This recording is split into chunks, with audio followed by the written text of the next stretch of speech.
विश्व भर में अंतर्राष्ट्रीय योग दिवस मनाया गया। रक्षा मंत्री राजनाथ सिंह ने भारतीय सैनिकों के साथ मिलकर के योगा किया। उन्हें संबोधित करते हुए कहा कि आतंकवाद के खिलाफ भारत की मजबूत स्थिति है। उन्होंने कहा कि देश अब आतंकवाद का शिकार नहीं बनेगा और आतंकी कृत्यों के जवाब में ताकत और रणनीति के साथ उसे जवाब भी दिया जाएगा। रक्षा मंत्री ने कमान में सैनिकों के साथ बातचीत करते हुए कहा कि ऑपरेशन सिंदूर ने आतंकवादियों और उनके संरक्षकों को एक शक्तिशाली संदेश दिया कि नया भारत दृढ़ है और अब आतंकवाद का शिकार नहीं होगा, बल्कि ताकत और रणनीति के साथ जवाब देगा। उन्होंने पाकिस्तान और पीओके में आतंकवादी ढांचे को नष्ट करने में सशस्त्र बलों और खुफिया एजेंसियों की सटीकता, समन्वय और साहस की सराहना की और कहा कि आतंकवाद के प्रति भारत की नीति में बदलाव इस बेजोड़ वीरता और समर्पण का परिणाम है। रक्षा मंत्री ने ऑपरेशन सिंदूर को सिर्फ एक सैन्य कार्रवाई नहीं बल्कि बॉर्डर पार के आतंकवादियों और उनका समर्थन करने वालों के लिए एक चेतावनी बताया। कहा अब आतंकवाद को बर्दाश्त नहीं करेगा और अगर इसकी एकता और अखंडता को नुकसान पहुंचाया गया तो मुंहतोड़ जवाब दिया जाएगा। उन्होंने कहा ऑपरेशन सिंदूर अभी खत्म नहीं हुआ है, ये सिर्फ एक विराम है। मैं अपने पड़ोसी देश को ये बताना चाहता हूं।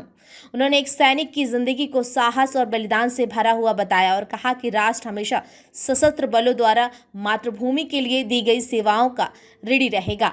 इसी के साथ ही रक्षा मंत्री ने कहा अगर आप मजबूत होंगे तो हमारी सीमाएं मजबूत होंगी। जब सीमाएं मजबूत होगी तो भारत मजबूत होगा। इस कार्यक्रम के तहत खुखरी नृत्य, भांगड़ा, कलाकारी, पट्टू और झांझ पटक जैसे सांस्कृतिक कार्यक्रम भी आयोजित किए, जिसका आनंद भारतीय सैनिकों और सेना अधिकारियों के साथ मिलकर के रक्षा मंत्री राजनाथ सिंह ने लिए। देशवासियों को आश्वस्त करता हूं, घटना के मद्देनजर भारत सरकार वो हर कदम उठाएगी जो जरूरी और उपयुक्त होगा।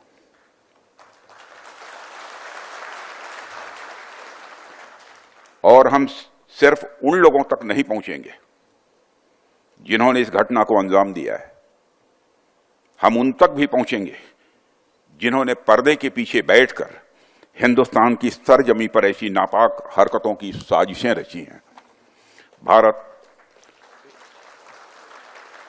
भारत एक इतनी पुरानी सभ्यता और इतना बड़ा देश है जिसको ऐसे किसी भी आतंकी गतिविधियों से किसी भी सूरत में डराया नहीं जा सकता। ऐसी हरकतों का जिम्मेदार और इसके जिम्मेदार लोगों को आने वाले कुछ ही समय में जोरदार तरीके से नजर आएगा। मैं देशवासियों को आश्वस्त करना चाहता हूं।